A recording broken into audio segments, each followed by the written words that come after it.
하나. 어린이는 지금 당장 놀아야 한다. 둘. 어린이는 지금 당장 건강해야 한다. 셋. 어린이는 지금 당장 행복해야 한다.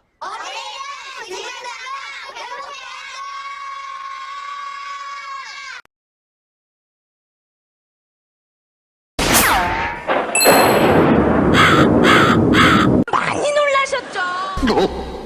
많이 놀라셨겠지만 당황하지 마시고 지금부터 제가 하는 얘기에 귀 기울여 주시기 바랍니다.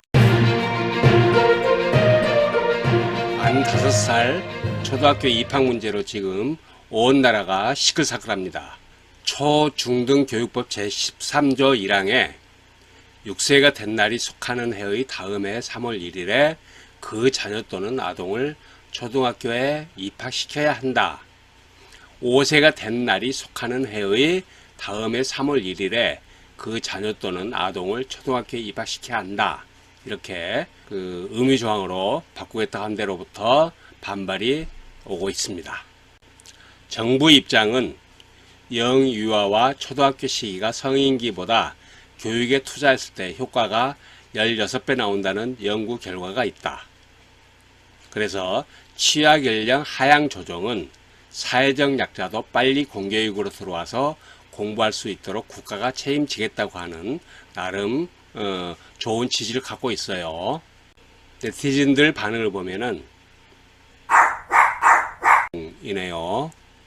잘하면 연년생의 경우 같은 학년에 학교 갈 수도 있겠네요.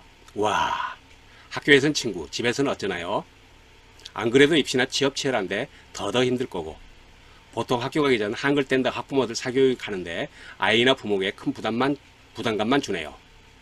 1학년인 경우 40분 수업 앉아서 듣기가 쉬운 줄 아나 봐요. 가르치는 선생님은 뭔 죄인가요? 너무 터무니없는 탁상 행정에 늘 깜짝 놀라고 서프라이즈 하네요. 만 5세 초등 조기 입학은 역대 정부에서도 시도했습니다. 그런데 발달 특성상 만 5세 초등학생 편입은 불가능하다는 학부모와 유아교육계 반대로 무산된 정책입니다. 이에 대해 단일화로 윤석열 정부를 출범시키고 인수위원장을 맡았던 안철수 의원이 의견을 내놨는데요. 학제 개편의 핵심을 봐야 한다고 이야기하고 있습니다. 결론부터 말씀드리면 저는 교육개혁은 이번 정부에서 이루어내야 할 가장 중요한 대한민국의 미래를 위한 개혁 과제 중 하나라고 생각합니다. 놀이혁명과 교육혁명을 주장하고 있는 제 의견과 같습니다. 그런데 왜 만 5살 초등학교 입학이 교육개혁의 출발점일까요? 5살 아이를 학교에 보내면 안 되는 진짜 이유를 말씀드릴게요. 다음 중 아이가 가장 힘들어하는 것은 무엇일까요? 1번 빙글빙글 돌기, 2번 앞으로 구르기, 3번 거꾸로 매달리기, 4번 가만히 앉아있기. 답은 뻔하죠. 어른들에게 가장 쉬운 가만히 앉아있기가 아이들에게는 왜 잘 안 될까요? 그거는 바로 아이의 성장 과정, 발달 과정과 관련이 깊습니다. 가만히 앉아 있을 수 있는 능력을 갖췄을 때 우리는 아이들을 학교에 보내죠. 이건 우리만이 아니죠. 인류 공통입니다. 세계 어디를 가나 보통 7살에서 9살 사이에 초등학교에 입학을 합니다. 취약연령이라고 하죠. 즉 취약연령은 가만히 앉아 있을 수 있는 능력을 갖춘 연령대를 이야기하는 것입니다. 그러면은 가만히 앉아 있을 수 있는 능력은 어떻게 생길까요?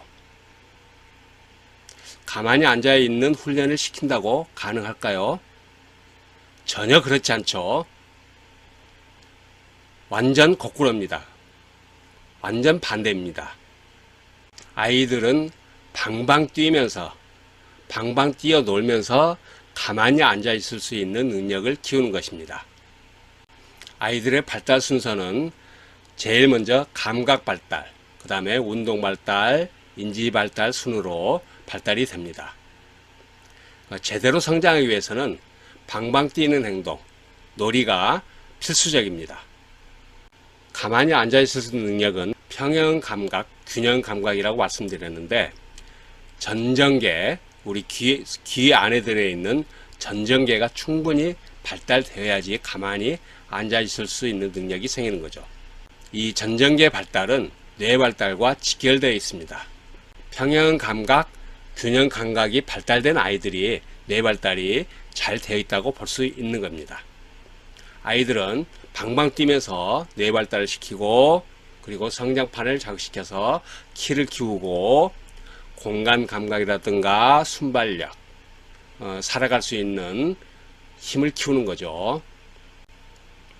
요즘 아파트에서 층간소음 문제가 많이 있는데 주로 주범이 누구예요? 우리 아이들이죠. 왜 그런 거죠?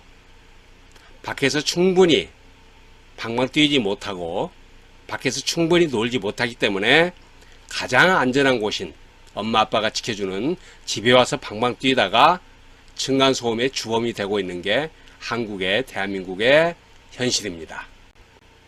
가만히 앉아있을 수 있는 능력은 집중력하고도 관련이 깊은데요. 연령별 발달 과정을 보면은 만 1살 정도 됐을 때 약 30초 동안 집중할 수 있는 능력이 생깁니다. 만 2살 되면은 1, 2분 정도, 만 3살 되면은 2, 3분 정도, 만 4살 되면은 4, 5분 정도, 만 5살 되면은 6, 7분 정도 집중할 수 있는 능력이 생깁니다. 이건 가만히 앉아 있는 거하고 또 다른 문제죠. 집중한다고 하는 것은 자기가 좋아하는, 즉 아이들에게는 놀이겠죠. 놀이에 집중할 수 있는 능력을, 집중력을 이야기하는 것입니다. 학교에서 꼭 아이들 개별 아이들이 좋아하는 걸 내버려 두는 이런 게 수업이 아니죠. 수업은 커리큘럼에 따라서, 교과 과정에 따라서 진행하는 무려 40분 수업입니다. 40분 동안 아이가, 5살 아이가 6, 7분 정도, 7분 정도 집중할 수 있다. 자기가 좋아하는 거에 집중할 수 있다 하는 거와 수업하고는 관련이 없는 거죠. 그러면 제대로 수업이 될 수 있을까요? 얼토당토 않는 이야기죠. 우리가 기다렸던 꿈의 컴퓨터 286AT. 1MB의 충분한 메모리 용량과 무려 40MB의 하드디스크. 수십 년 전 이야기죠. 만 5살 아이를 학교에 보내겠다고 하는 것은 286 컴퓨터를 그대로 사용하겠다고 하는 이야기나 마찬가지입니다. 그럼 어떻게 해야 될까요? 하드를 바꿔야죠. 286 이후 386, 486, 586, 펜티엄 어마어마하게 컴퓨터 용량이라든가 시스템 이런 게 발달되어 있는 거죠. 이 하드 용량 자체를 확장시켜주고 성능을 발달시켜 줘야 하는 게 아이들 어린이에게 필요한 것입니다. 그럼 이 하드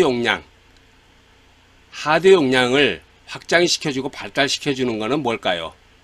아까 말씀드렸죠. 충분한 감각 발달, 충분한 신체 발달, 즉 뇌로 설명을 드리면은 1층 뇌인 생명은혜, 충분히 먹고 충분히 자고, 2층 감정 본능뇌, 변형기라고 하죠. 감각 발달, 만져보고 주물럭거려보고 만들어보고 하면서 감각 발달시키는 겁니다.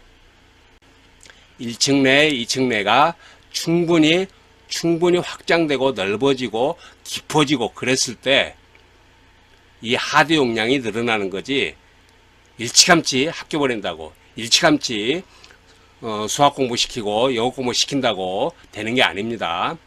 그거는 마치 286 가지고 영상 편집 프로그램 깔아가지고 편집 영상 하려고 하는 행위가 똑같은 거예요. 그거 돌아가지도 않죠. 인류는 7살에서 보통 9살 사이에 초등학교에 보냅니다. 세계에서 가장 먼저 조기교육과 의무교육을 실시했던 영국은 제가 볼 때는 조기교육에 실패한 나라라고 볼 수 있습니다.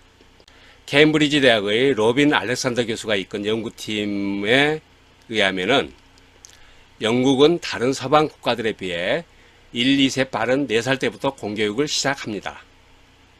7살부터 공교육을 개시하는 스웨덴, 핀란드와 비교해서 11살까지 어린이의 학업 성적이 뒤떨어지는 것으로 드러났습니다.